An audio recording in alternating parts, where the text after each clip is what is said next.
Welcome to the Intentional Encourager podcast, where each episode brings you compelling conversations and stories designed to entertain, enlighten, and encourage. And now here's your host, Brian Sexton.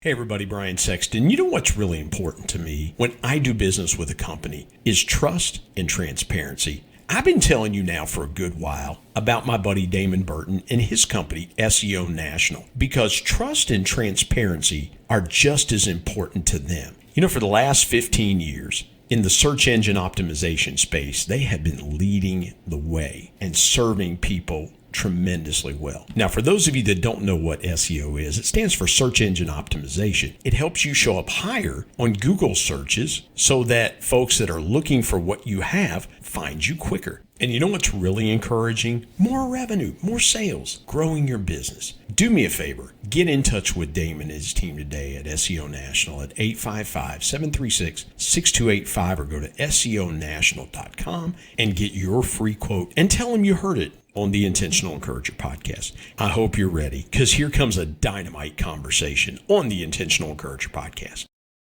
And welcome into the Intentional Encourager podcast. I'm your host, Brian Sexton. Thank you for joining us again today. I love, as I've mentioned before, I love talking to podcasters because, again, and some of this stuff that you may be listening to, you're like, Brian, what? You know, I'm not a podcaster, but there's some things that will help you maybe become a better speaker, maybe become a better communicator that podcasters do well. And I have got a guy that I have grown to really, he's become a good friend. And he is a podcaster himself. He'll talk about his podcasts, plural. See, I only have the mental capacity to do one. He does many. And he's an online guy himself. You can find him at weswyatt.com. WESWYATT, weswyatt.com. But fortunately for you, you don't have to leave this conversation to find Wes Wyatt, because he's here on the Intentional Encourager podcast. Wes, what's good today? How you doing? I'm doing great. How you doing? You know what? If I were any better, I'd have to be taken out and shot. That's how good. If I was any better, I'd be twins. So I love that. Well, yeah, exactly. Hey, let's start here. You and I met through a mutual friend of ours, Randy Chafee, who's been a guest here on the Intentional Encourager podcast. And I love sharing Randy's story. You know, he talked about being adopted when he was a little kid and some of the things he learned from his dad and his adoptive father and things like that. And so let's start here. The pandemic has enabled guys like Randy, guys like yourself, guys like me. I started my podcasting journey in the beginning of the pandemic. Now, I'd done live radio on a guest hosting basis for about 17, 18 years. So I was familiar with the medium and getting in front of a microphone and talking and carrying a conversation for 3 hours. I'd done that on live radio. But now it seems like more and more people are doing podcasting stuff because of the pandemic. How did your world change? How did your business change? How did your podcasting change because of the pandemic? And now that we're through the other side, what's a lesson that you took from it that you'll carry after this is all over with? Oh boy, that's a lot. Well, first and foremost. Well, listen, you can handle it, man. That's why I gave you the ball, because I knew you could run with it. So yeah, that is a lot of information. But the biggest thing for me is, first and foremost, the pandemic, and this is a humble brag, didn't really have an effect on me in the sense of podcasting, because I was already doing it. So I was doing a podcast. I think we're running into just about 116 episodes of the one I do, and I do the podcasting for Randy, and then of course I do my own podcast. So I was already podcasting. I was already working for myself, and the company that I do the lion's share of my work for does safety signs and tape. So as you can imagine, when we rolled into the pandemic, since they made stuff for, walk here, do this, it was, absolute great situation from a bad situation. So it was a very, very kind of abundant time for me during the pandemic. I hate saying that because I know so many people were having a real rough time, getting by, but it was actually, 2 years of the best times that we'd had. But I would say that the lesson that I've taken away from it is, especially when you are dealing with people like Randy Chafee that we just mentioned. Randy is a road warrior. I mean, he is somebody that goes out and he might be shaking hands with an Amish, gentleman or probably a gentleman, in a field one place, and with a gentleman or a lady in a boardroom in another place. He's quite literally traveling the country, shaking hands, kissing babies. He knows when your kid graduated, and not because he looked it up in a file of facts. Okay, he knows it because he knows it. Okay, so he's a modern day Santa Claus. He sees you when you're sleeping. He knows when you're awake. And we love Randy. We know Randy's going to listen to this conversation, and we say that lovingly and kiddingly. Randy is good people. And the thing is I'm not telling you this story to pump him up or because he's a client or because he's a friend. I'm telling you this because somebody like Randy is not a young guy. Okay, and he'll joke with you and tell you that I will tell you he'll outrun everyone you know. He has walked from here to Venezuela in his walking app. I mean, he is just the Energizer Bunny, but he is that guy who lives in a very, very traditional sales world. So when COVID hit and he wasn't able to go and be Road Warrior Randy, he said, what do I need to do to become, Randy 1.0? And then he went to 1.5 and I think he's at 3.0 or something now. He's got more iterations than the iPhone. He does. I mean, and the reason why that's exciting is because he keeps growing. Okay, so someone like myself knows how to do all the stuff that I do. We showed my war room earlier, but when we were off camera, and which, by the way, you don't need. Hey, Wes, let's pivot there for a second. Forgive me for interrupting, but let's pivot there for a second. I love where you're taking this conversation, because here's the thing. It seems like that we have decided that we need to communicate with people. And again, there's nothing wrong where companies, let me say this, where companies had success because the pandemic played to their strengths, and other companies failed because their strengths didn't line up. Again, that's business. That's business 101. You're going to have, the marketplace is going to react favorably in certain conditions to some businesses and unfavorably to others. The same with communicating and things like that. But there are natural things that we could talk about a guy like Randy that he does well. When you work with podcasters or you see podcasters, what are some things that they do well in their communication styles that gravitate people to their conversations? Because you talked about a guy like Randy. Randy did his, and he shared this on this podcast. Brian, I did it because I couldn't be there in person, so I had to do the next best thing. He figured out how to be a great communicator because he was already a great communicator. He's just in a different way. What are some things that you see that people do that make them great communicators like that? The very first thing I tell you is just being genuine. When you talk to Randy, you're getting the real Randy. You're getting a guy who is not giving you a show. It's kind of like when you and I were talking, before the broadcast here. I told you, I said, ask me anything. And the reason why is because I know one fact, and that's the truth.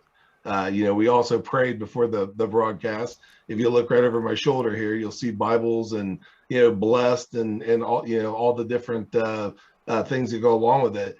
If you present your real self, it really doesn't matter if you're shaking hands, in that field, in that boardroom, or doing it in front of a camera.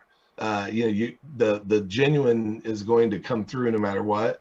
It kind of like the same way that you can look at certain Instagram, people and know that, they probably went and bought every single bit of cash out of their bank account to put the money on the bed. That they're talking about. That's such a great point. That is such a great point, because here's the thing, and you and I were talking about this before we got started recording. is that people feel like to have the perfect podcast, to get the most downloads, to get the most listeners, to have the biggest audience, to be Joe Rogan, to be at the pinnacle of podcasting, that you've got to invest in all this equipment, you've got to invest in it. And I see this all the time, Wes, and I know you do too, is that people will ask, well, what kind of microphone should I use? Or what kind of this or what kind of that? And it's like, you don't have to be and have the.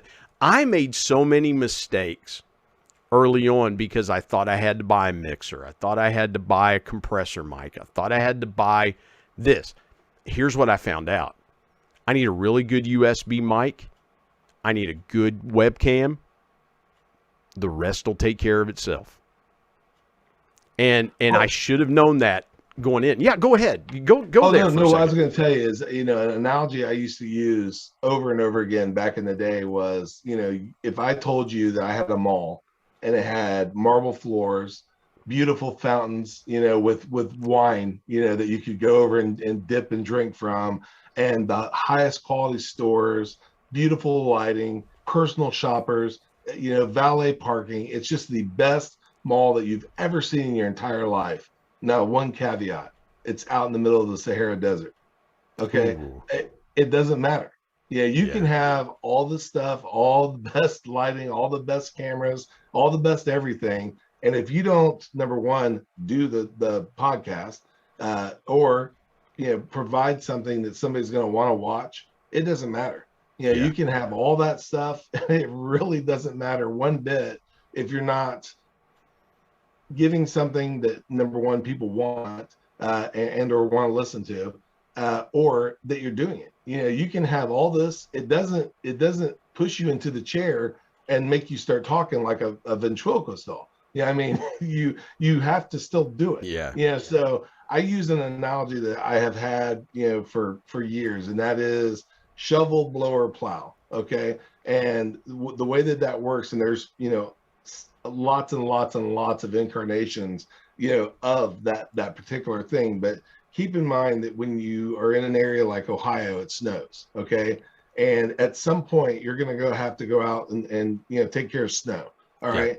Now, if you start off, you're going to have a shovel. Okay. And you're going to have to go out and do backbreaking work. It's going to be one of those situations where you're going to be so tired that you look behind you when you're done, and there's another inch that's, on the stuff that you've already done. Well, here's the thing too, at least where I live, there's a possibility of having a heart attack as well too. Well, especially that's the I mean, because there have been people that have had heart attacks out shoveling snow. And I mean, it's backbreaking work. So the next incarnation of that, now I'll loop back to it for a second, but you go through that and you're like, man, I'm done. I'm going to go out and I'm going to buy a blower. Okay. So you buy a blower. Now you're blowing the snow. It's much easier. You're, not only doing yours, but you might even go over and help your neighbor. Okay. Then you go from that and you hire somebody to do it. Okay. Where they come in, they, do all the stuff for you. But keep in mind that there are different levels of all those, okay? Mm-hmm. When you're doing the shovel, you might go from one of the shovels that's one of those flimsy plastic ones to the one that's got the handle, that's easier to scoop the snow. Then you might go to an actual scoop shovel that doesn't break, when you hit a piece of ice. The blower, when you first buy the blower, it might be the blower that, barely kicks the snow in front of you. Then you might graduate to the one that blows it into the neighbor's yard or on their roof. It's so good. Then you go to the person that is doing it for you. When they come in, it might be the kid that has a shovel, and you pay him $20, or it might be the guy who has a whole team that comes in with a truck, does your driveway, salts, does all that. So my whole point of this is every single thing has got a level, and you have to start with that shovel. Okay, and in this case, the shovel's this. Okay. And you start off with this, and you go through and you start doing your podcasting, and this is your shovel. Okay. It eventually, graduates to the Tony Robbins room of, 10,000 monitors, and there's more people working in there than the Grammys, that are, directing stuff and telling you what to do. But the point is that you got to start somewhere, and it doesn't matter if you start at the beginning. When you do it, you still have to, like I said, get in this chair. And what is it with sales? They always say the hardest door to open is your car door. Yep. You know, I mean, you know. Well, so, here's the thing: it turns from a podcast to a production, because what happens is you say, and here's what I'll say about that too, Wes. And I think, man, you're really hitting on some good points. Is that, and it's the same in business, it's the same in leadership. You feel like you have to start up here instead of, no roller coaster ride starts at the top of the hill. Right. It's the climb, it's the slow ascent, it's the working your way up. And then you get to the top of the hill, and that's where the ride really starts.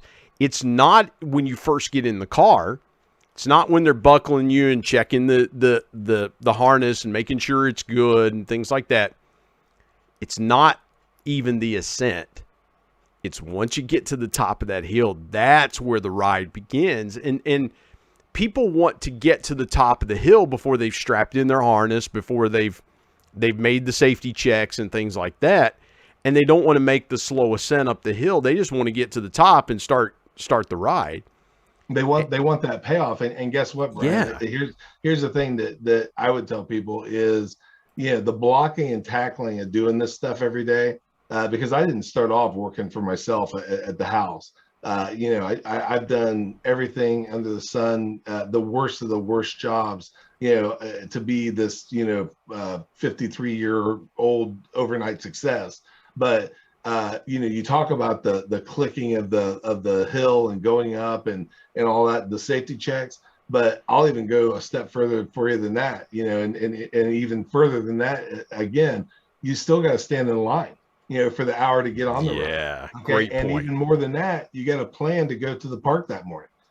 So it's all about the, getting ready to get ready, and then doing it. If you don't do that stuff, and if you don't have a plan, then, you're pretty much guaranteed. Failing the plan is planning to fail. Failing not to plan is planning to fail. And it's just, you really have got to plan on the fact that you're going to have those mundane moments, the blocking and tackling stuff of standing in line or, waiting your turn, before you get to the payoff of that drop, on that roller coaster. So I think that so many people try to shortcut it, and it just, there really isn't a shortcut unless you get just berserkly lucky. It just doesn't happen. No, that's great stuff.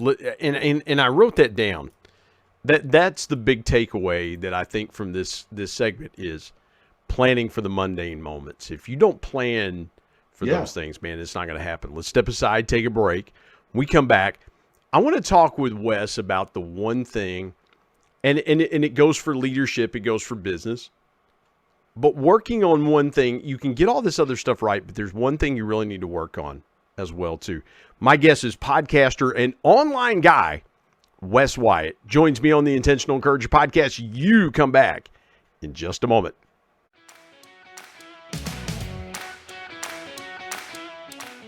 Hey everybody, Brian Sexton here. The new year is upon us, and you may be sitting there thinking, hey, I would really love to pay off some debt, or I would like to save for that dream vacation. Maybe you want to buy a new car. Whatever it is you want to do financially in the coming year, let me give you a great piece of intentional encouragement and something to think about that might help you do it. Products for Profit. Now, this is a course taught by my good friend Joe Hart, who's been a guest on the Intentional Encourager podcast and has told his story how reselling changed his life. And you know what, folks? It could do the same thing for you, too. It's really simple. Reselling is basically buying a product and then reselling it online for more money. And Joe is going to take you through the steps and show you how to do this either part-time or maybe, as some of his students have done, take this full-time as well. Go to coachjoe89.gumroad.com/ bit.ly/L/premium PFP. And oh, by the way, this group is going to help you find leads of products that are profitable right now, give you all kinds of great intentional encouragement, and you're going to be surrounded by a community of people that are going to want to see you be successful in the reselling game. Again, go to coachjoe89.gumroad.com/L/premium PFP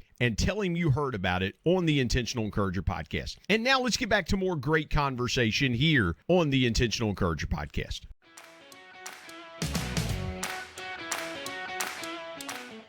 Wes, I love what you said there. And again, before we went to break, I wrote that down, planning for the mundane moments. But here's the biggest thing that I see that a lot of podcasters don't do. I constantly work on my voice. People are like, well, Brian, you've got this radio voice. You naturally get. No, I wasn't naturally get. When I started doing live radio in 2002 for the first time, I sat down to do a 3-hour morning show. It was Thanksgiving morning. I was not nearly as polished as I am now. I wasn't nearly, the voice. Now, granted, depth of the voice comes with age. Things like that. However, I'm constantly working on how I want it to sound. Making this sound that I'm making. Because if I don't allow myself during a podcast, I could go, well, I don't sound like this. And, I'm going to sound like I just crawled out from under a rock. And maybe I do. Maybe I sound like I crawled out from under a rock.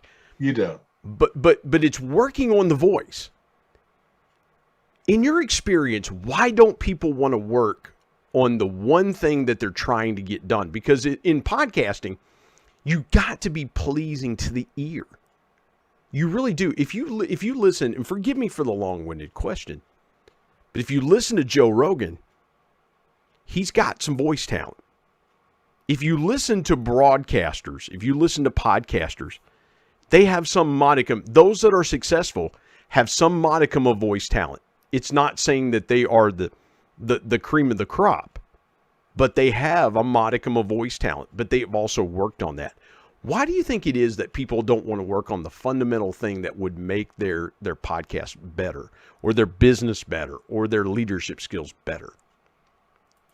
It's the same answer for everything in life, Brian. I mean, people just don't want to work.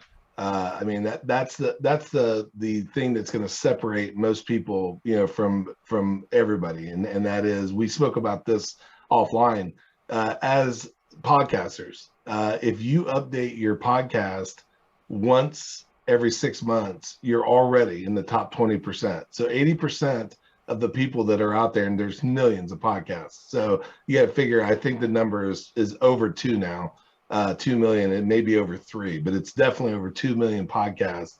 You're already in the top 20% by just doing one update, per every 6 months. So you got to figure that most people want to take the easiest possible route. I mean, it's that road less traveled. It's nothing new. I mean, Randy and I have talked about this on more podcasts, than I care to mention, and that is, everybody has this idea that they're going to come up with the next big thing, and the next big thing.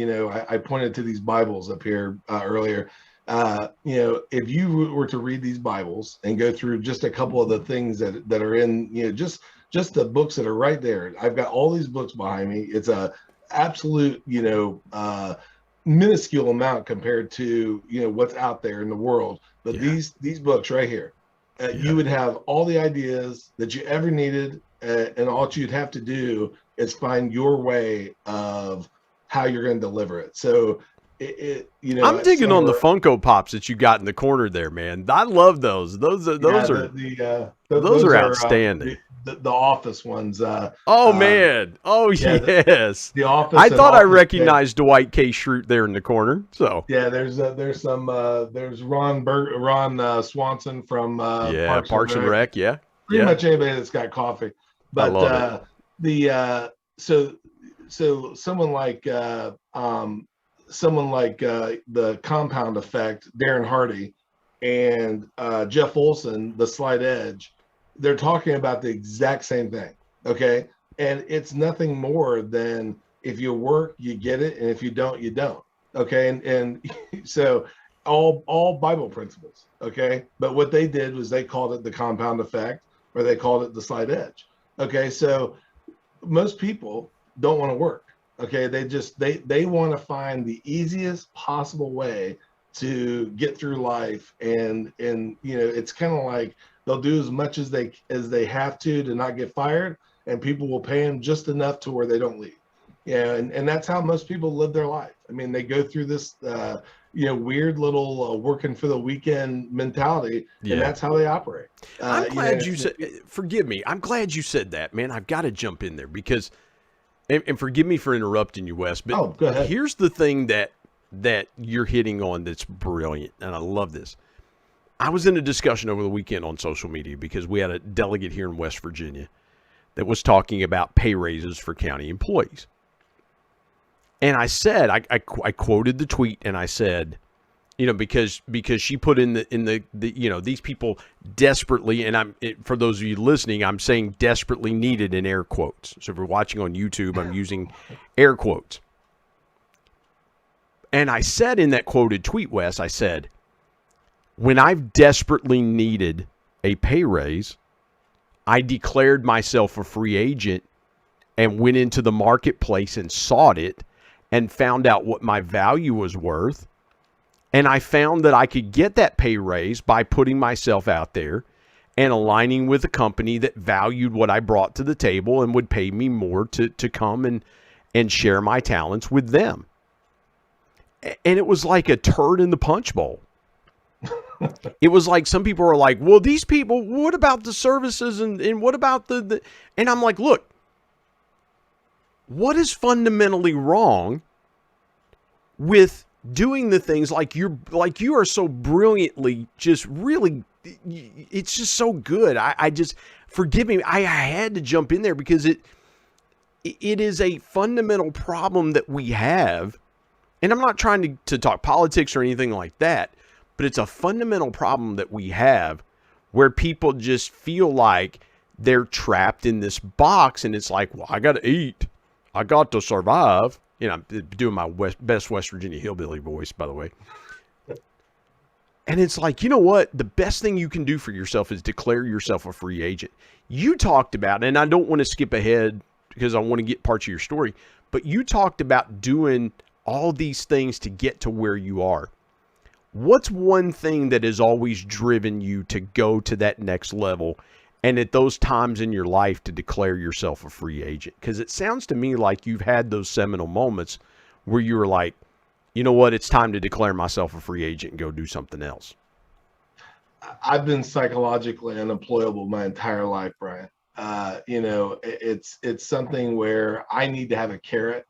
And I actually spoke to my wife about this just this weekend. And that is, we were talking about off camera, you and I were talking about building a house. And, we were kind of going over things. And she said, I can't even imagine, doing that right now because I want to do this. And I said, hey, just dream with me. And the reason why is because if I have a carrot and I have something in front of me that I know is the next incarnation of whatever it is I want to do, then I can get through whatever it is I'm doing. So it's kind of like, I think there's a show out there, and I'll probably mess up the name, but I think it's called maybe Unsinkable Kimmy Schmidt or something Kimmy Schmidt. But her whole thing is she was kind of abducted with a couple other girls. I think it's based off of that, the girls in Cleveland that were abducted. And their whole thing is, they only have to, I think they have to like turn a knob, and what it is they say they can do anything for 1 minute. Okay. Like I'll turn this for one more minute. And so that carrot for me is when I was working a job I didn't like, and there's been plenty of them over the years, I would always say to myself, what could I do, to kind of break out of this? And I would write down, a million notes, here and there. I always have notes around. And I was probably the best employee that they had because I always give my absolute best, but my absolute best was better than what my neighbor was doing. But if they were really to look and, put a West meter on, they'd find out that this part here at the top was always reserved for something else. Mm-hmm. I was always thinking about, okay, what can I do next? And it wasn't that. So and it's not a bad thing. I would never, leave a job or leave anybody hanging, but I was always, thinking about what could I do next? What's the next thing that I want to do? And if you don't do that, then what you end up doing is you blink and it's time to retire and die. And I can't fathom that idea. I'm Yeah. going to do the next thing. And I saw today, the Arnold Classics going on here in Ohio, or maybe it's just ended. But Lou Ferrigno is 70 years old now, and he said that one of the things that has gotten him through life is that he lives in the present. He doesn't live in the past. He doesn't worry about the future. He lives in the present. And I thought, how awesome is that? It's a good idea to live in the present. But boy, if you don't look toward the future, fearing the future, I agree with him. But looking toward the future as to what you want, I got a real problem with that. I mean, not that I have a problem with Big Lou, but I do have a problem with not dreaming, because when you stop dreaming and you stop that carrot, that's when everything just pretty much becomes, you might as well just, be like the other guy. And I don't want to be like the other guy. Well, here's the thing, and I want to piggyback off this, and we'll take another break. But something you said there was really outstanding. Here's the correlation that I made. You live in Ohio. I grew up in southern Ohio, southern Ohio, in a little town called South Point. It's the southernmost point of Ohio. That's why they call it South Point. When I was growing up there, and living in Ohio, where I live, in the geography that I live, we're in a really unique spot, because if you're a basketball fan, Cincinnati, which we're in, and I have my Bengals sweatshirt on, my, Super Bowl participant Bengals. Yeah, But for where I live in western West Virginia, that borders southeast Ohio and northeastern Kentucky, we had the Reds and Bengals. We're considered, for the Reds in Major League Baseball, the home market, Cincinnati Bengals home market. But for basketball, it's either Cleveland, Indianapolis, or Charlotte, because we're about 4.5 hours from either one of them. So I became a Cleveland Cavaliers fan. If you ask Cavaliers fans today, and I'm not a diehard Cavs fan, I don't watch every game. I find the NBA game boring, to be quite honest. And I have shifted in the last few years to really being a big-time football fan. You give me football about any day, I'm in. But I appreciate basketball. I've watched it and things like that. If you ask Cleveland Cavalier fans right now, would you take LeBron James back? He's been there twice. I think most Cavaliers fans would go, no, I think we're good with where we are. If you'd asked them that 5 years ago, they would have said, oh man, we would do anything to keep LeBron. Because 5-6 years ago was when they won the NBA championship. They were willing to do anything to keep LeBron. Now they're like, yeah, no, we're good. And a lot of times, what you were talking about with that show, like the Unbreakable Kimmy Schmidt. Unbreakable, yeah. That's Yeah. Is that there are times in life, Wes, where the things you really think you want to do and the things you really want to have, when you step back and take some perspective, you go, yeah, I think we're good where we are. And it's there's nothing wrong with the dream, but sometimes the dream can be where you are. Like that may be a dream scenario for you. Before we go to break, I want to ask you this, and I want to piggyback off of that thought, because you really inspired a thought there. Was there ever a moment where your dream was staring you in the face and you didn't recognize it?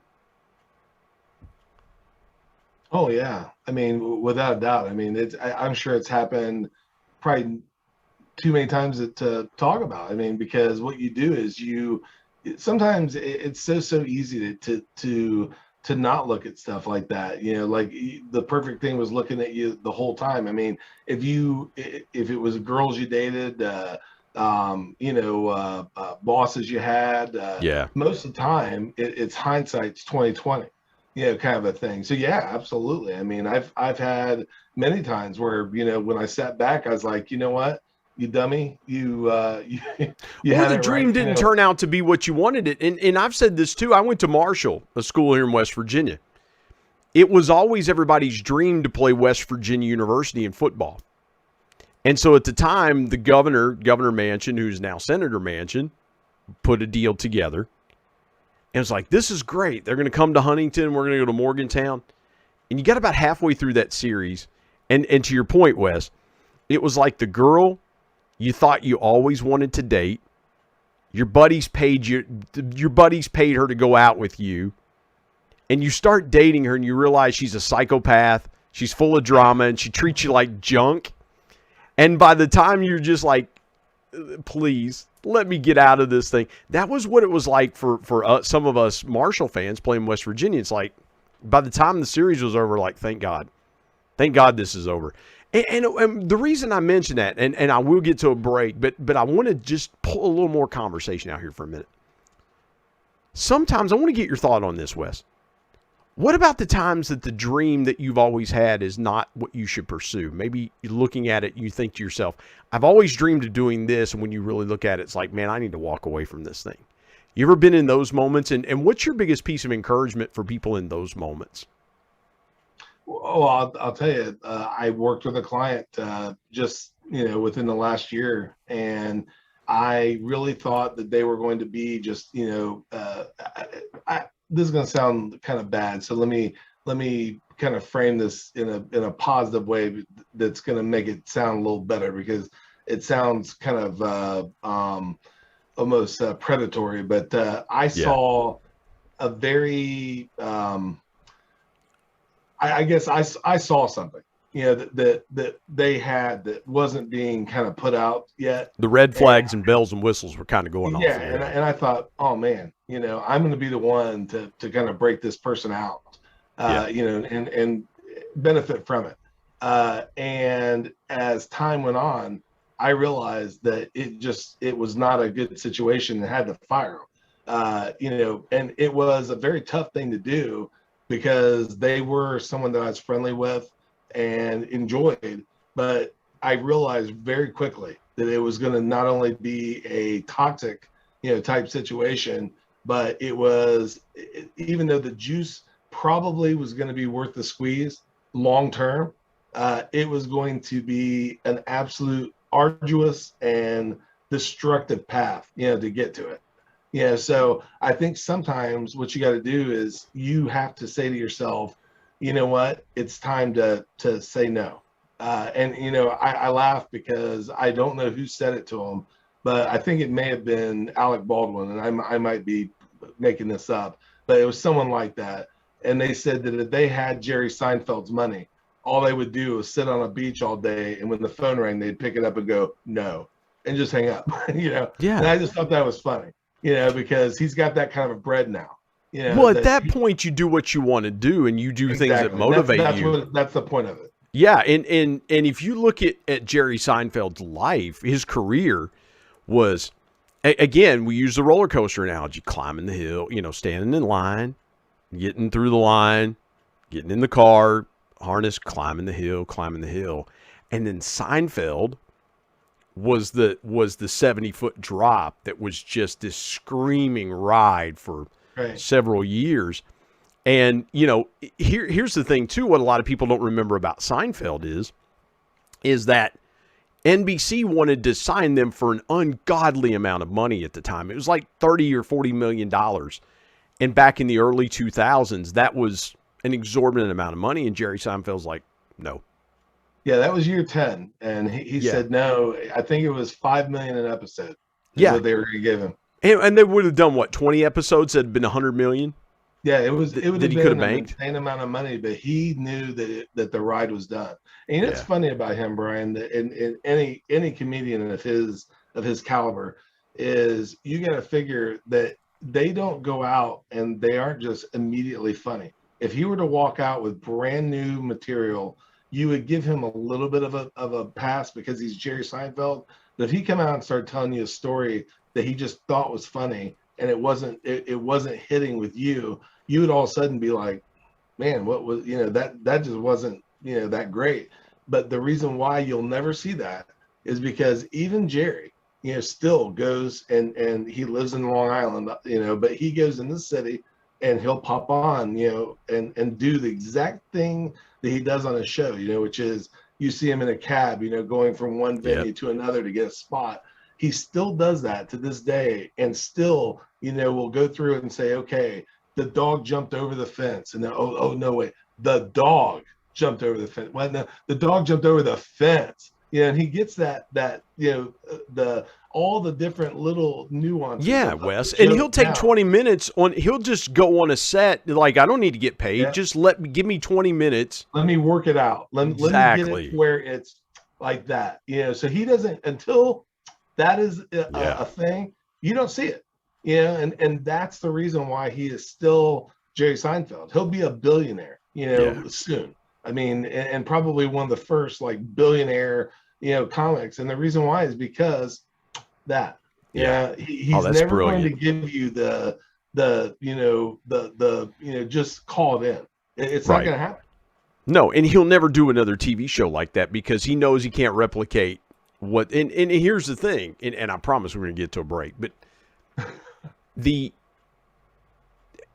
there's still, why would you try to reboot Seinfeld when everybody's still watching it on reruns and they're still getting paid handsomely for those reruns? Like, why would you do that? It just doesn't make good sense from a business standpoint or anything else. Let's step aside. In today's culture, you could never do it again anyway. Yeah, no, good point there. Let's step aside, take a break. We come back, I want to dive into Wes's story. Man, this has been such a good conversation. You're going to want to stay around, folks. I'm telling you, you're going to want to stay around for the rest of this conversation. My guest is podcaster and online guy, Wes Wyatt, joining me on the Intentional Encourager podcast. Come back with us in just a moment.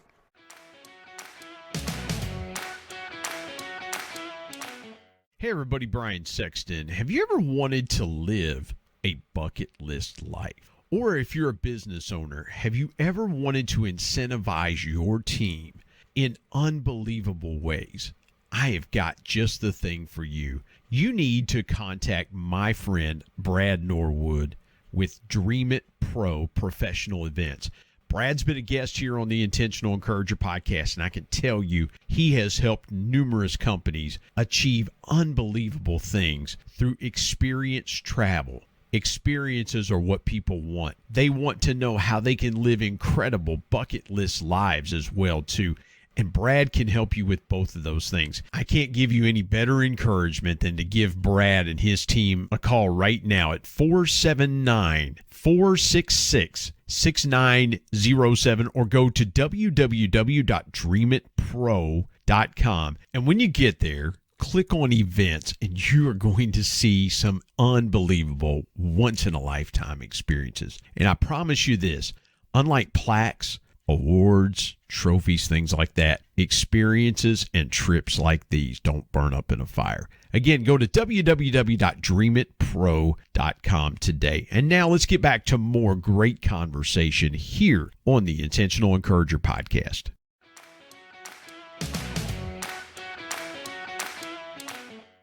Wes, now I want to save room and time for your story. And again, man, I have so loved this conversation, man. We could talk for an hour or more just about podcasting and life and craft and things like that.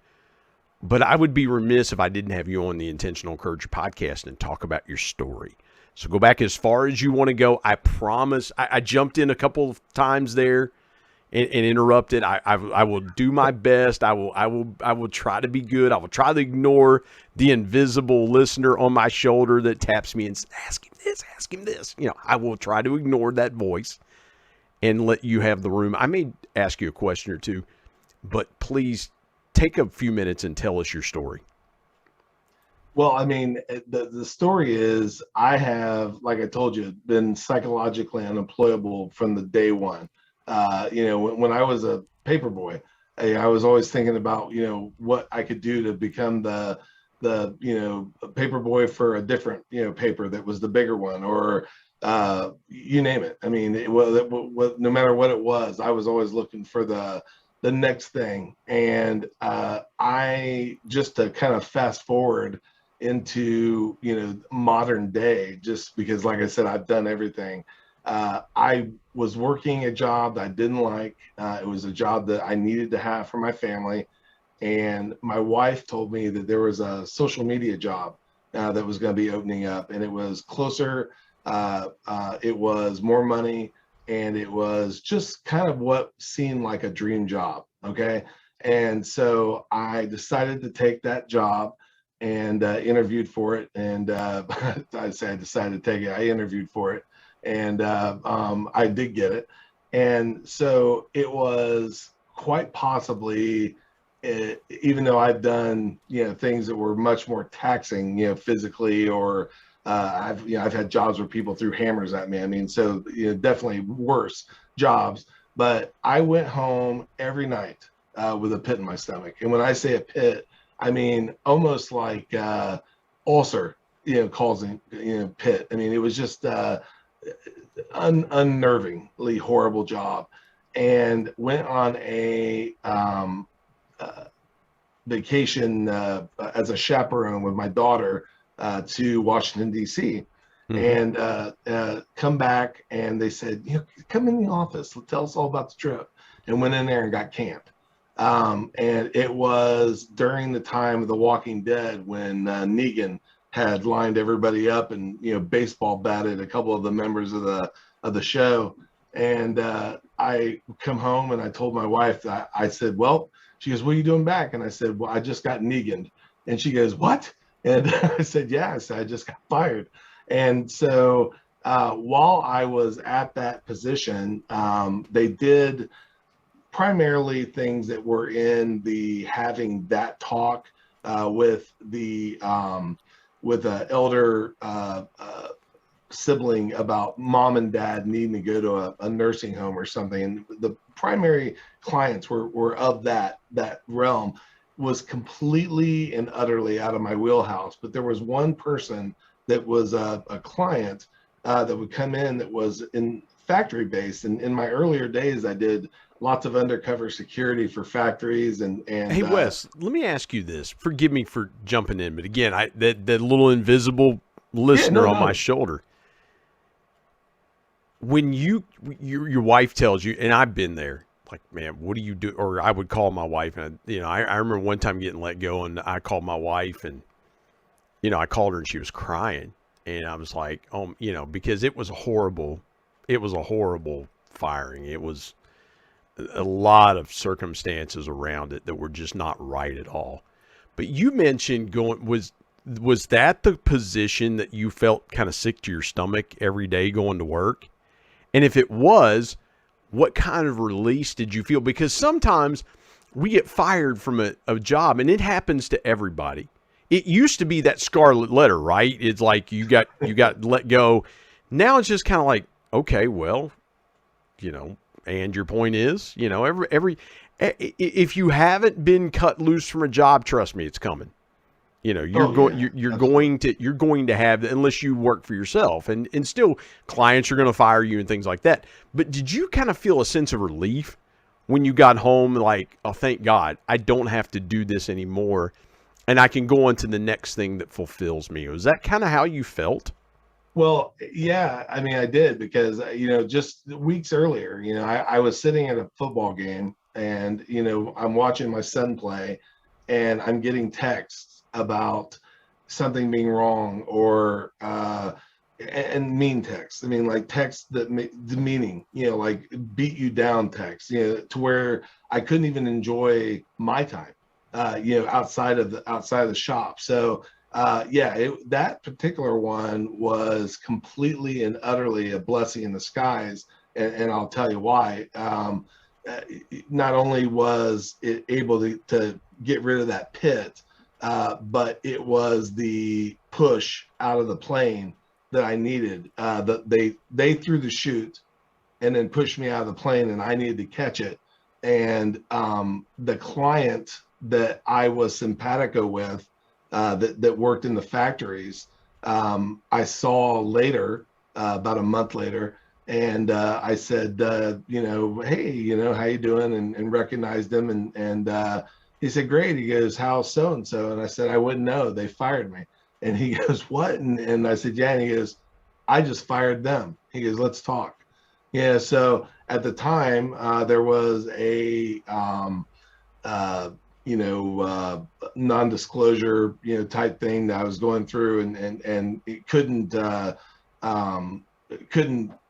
kind of work with him. So I ended up working with a different version of him in a different part of the company that he worked for, and ended up making double the money and working quite literally almost a tenth of the time. Wow. I went from having probably 12 clients that I was the project manager over to being able to do what I'm doing now in this area, and not with all this stuff, but this has been kind of built over the last 5 years. But being able to work for myself, and like I said, make at the time double the money, and work insanely less, even though I was doing other things for myself. So yeah, it was a gigantic blessing, but I would have never done it. I would have went in and done that pit every day until the carrot that I told you about, eventually, led me to something else. But I would have never left a job. I mean, I left a good job to go to a job that I really thought was a dream job, and it was a nightmare. So that's the other thing, is that, what you think is going to be great isn't always. So. Oh yeah. And here's the thing. I think we, in life, a lot of times what happens to you prepares you for what's going to happen to you. So, working with the client that you worked with prepared you to work with them in a different capacity and prepare you for other things in life.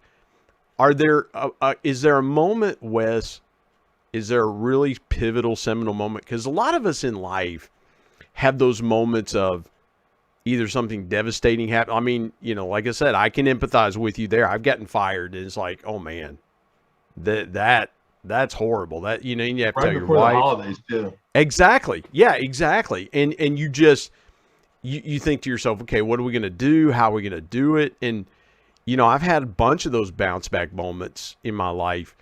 Has there been a moment though that was really difficult for you?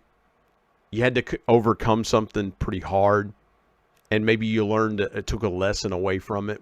Was there a moment in your life, either personally or professionally, that happened to you like that you care to share with us? Well, I mean, probably the biggest one is just recently. My mom just passed away in November. And oh man, I'm so sorry to hear that. My condolences to you. Yeah, it's probably one of the probably the roughest, that kind of led me to lots of different realizations. I mean, primarily planning. The things that you think you have planned, you find out real quick, aren't as extensive as they need to be. And unfortunately, with my mom passing, probably from no fault of her own, she just didn't plan, and it ended up, teaching my wife and I, the things that we need to do for our kids. We had the same thing when my dad passed away suddenly almost 10 years ago. My dad's picture is over my shoulder, and I look at that and I'm like, dude, how could you not have a plan? I had a mess to clean up. And so forgive me for interrupting, but I understand that because, my dad was that same way. It was like, I'm going to be around a long time. I'm going to see your son grow up and things like that. In fact, the morning my dad died, I looked to the ceiling in a hotel room in Boone, North Carolina, and I said, God, we had a plan. And the Lord was like, plans changed. My plan's not your plan. So forgive me for interrupting. I totally understand. And I think a lot of people, let's flash back and I wanted to dive more into that piece there with you. But I think that's where a lot of people were at in 2020 around May or June. Like, oh my goodness, I had a plan for my business. I had a plan for my life. Some people that got COVID and didn't make it, I'm sure their family had plans before the virus hit and things like that. And you know, we realize that our plans are so fragile. When you think about your mom and the lack of planning, it's frustrating for those of us that are left, because it's like, okay, we have to clean up the fallout. Was there something that really, you said you and your wife had to make a plan? What was the one thing that you immediately attacked about that plan? If I could ask that, and I don't want to get too personal, but what was the one thing you said, I'm going to do this right now because mom didn't? The biggest thing was burial and estate planning. You know, by not having a contingency plan in place, if you don't have specific people named, then you essentially become a ward of the state. You know, so I mean, quite literally, to the point that if you're not planning, you know, to a T, you may not even be able to have your body disposed of the way you want. So, I mean, the state literally could step in and be the one, you know, to do that. You know, if you have not put something in place with, you know, power of attorneys and all that kind of stuff. So I think that the biggest thing was, you know, just being prepared for kind of like what if, and playing chess, not checkers, and saying, what if, again, if that doesn't work? That's the one that almost nobody does. You know, is you know, you have best laid plans, but do you have best laid plans for those best laid plans? Because like you said, you know, in this case, you know, we're talking biblical. You know, just because you get down and pray, the one thing that you got to realize is that sometimes God's answer is no. You know, and it's not something you want to think of, but you know, if we all got yes, we'd all be lottery winners and be driving around in, you know, Corvettes and living our best lives. Well, here's the thing too, Wes, and this is what, you know, I've told people before. I said, look, the minute you took your first breath of life, for me, mine was August 13th, 1972.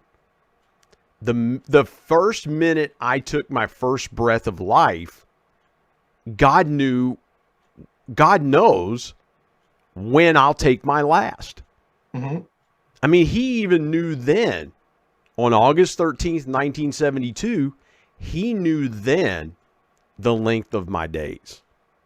So talk about the ultimate plan. I mean, and again, for those of you that aren't Christians or things like that, not to get preachy here, but again, you realize that all your planning just simply means you're really not in control. To your point a minute ago, you're really not in control, because if you don't have things laid out in a certain way, then guess what? The state comes in and says, okay, we're going to do this, we're going to do this, we're going to do this, we're going to do this. And so we're really not in control. When you think about, if you could step back, I want to ask you this real quick, Wes. If you could step back 6 months ago, and I could take you back to September of 2021, as we're recording in March of 2022, if I could take you back 6 months, and you and I could hop in a time machine, I'd let you out, and you could sit down with a cup of coffee with 2021 Wes, what do you think you'd tell him? Well, the first thing I would tell him is to do what I told you with Lou Ferrigno, you know, live in the moment, because I think that every day that you go and say goodbye or say, see you again later or whatever, you just assume, you know, that you're getting another shot. You know, so the very first thing I'd tell them is enjoy this time, because, you know, a couple of months from now, it's not going to be here. So that's the first thing. Second thing would be, you know, are you ready to go?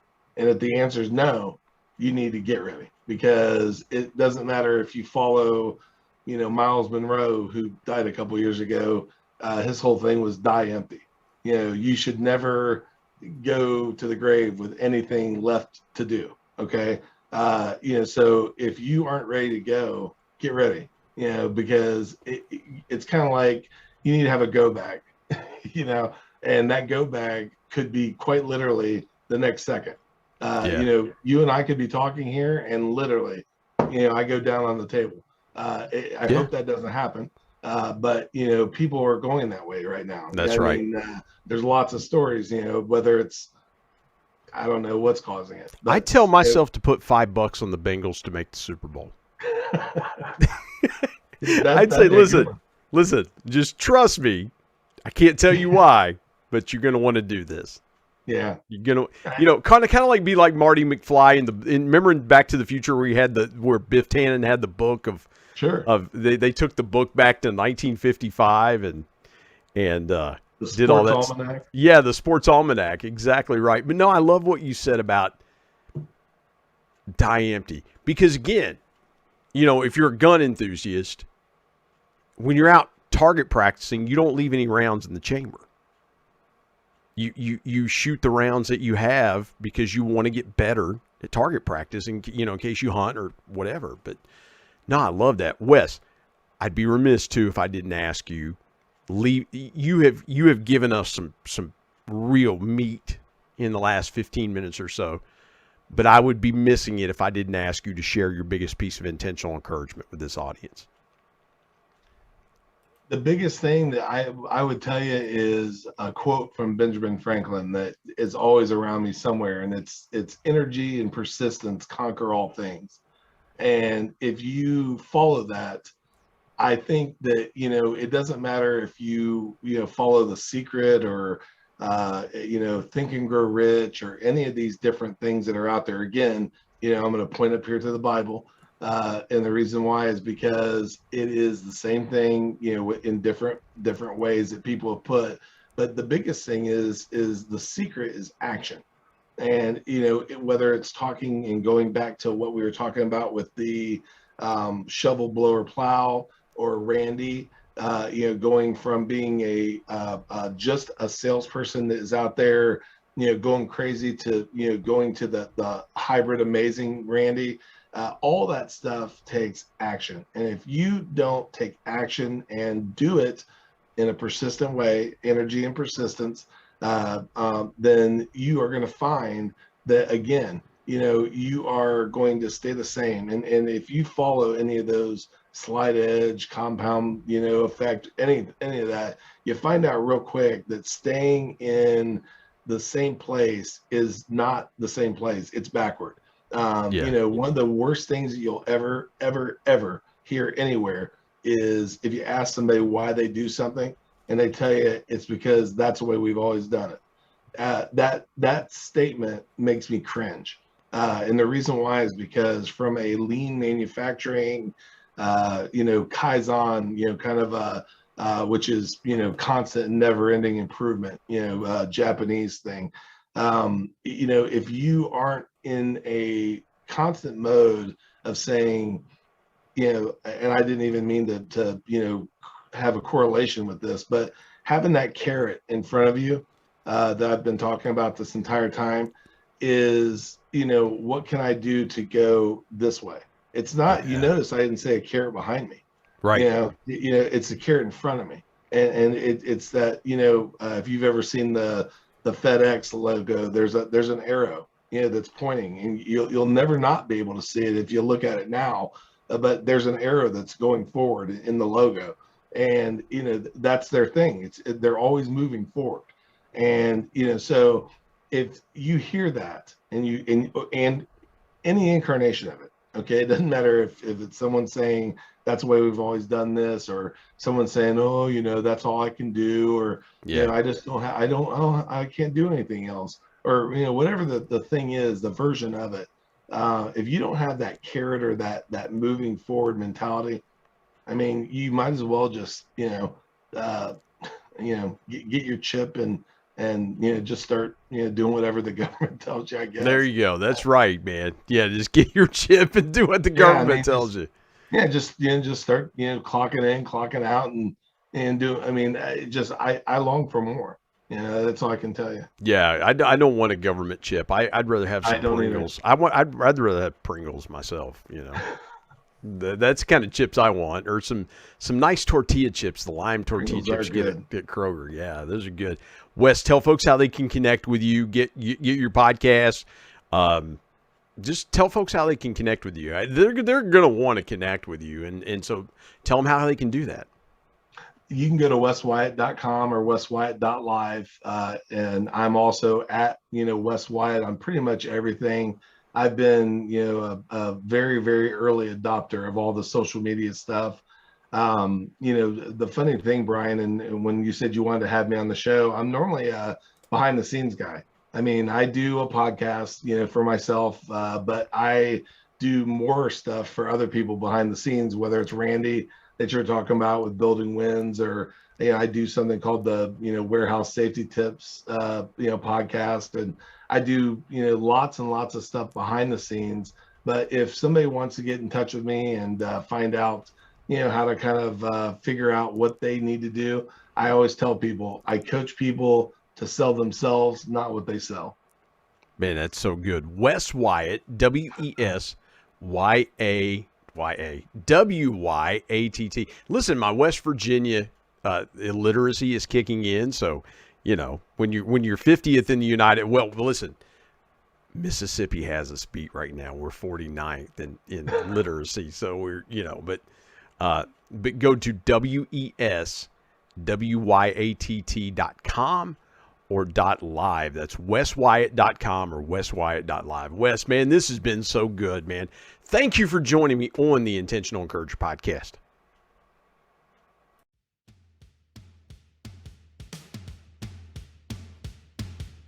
My thanks as always to producer Bryce Sexton and technical advisor Matt Means. And of course, the ultimate thanks goes to the Lord Jesus Christ, who provides intentional encouragement every day through his word. If you're not subscribed to the Intentional Encourager podcast, hit the subscribe button wherever you get podcasts so you don't miss an exciting episode where you can get encouraged and stay encouraged. And remember, anyone, anywhere, at any time, any place can be an intentional encourager.